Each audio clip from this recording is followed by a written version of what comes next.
A year after. Marami nang nakaraan ng lumipas.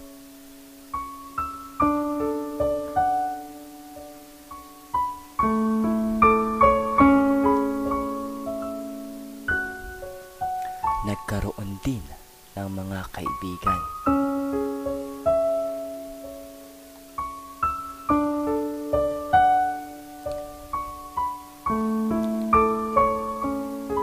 At syempre ang pagkakaibigan na iyon ay hanggang ngayon hindi pa rin nakakalimutan. At hanggang ngayon magkasama pa rin sa hirap at ginhawa, kalungkutan man o saya. Kasama pa din ang iba pang mga kaibigan.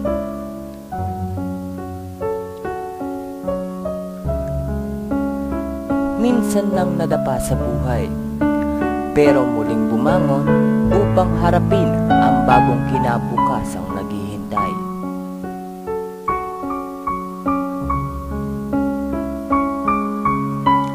Muling titingin at muling haharap ng mas bagong magandang kinabukasan.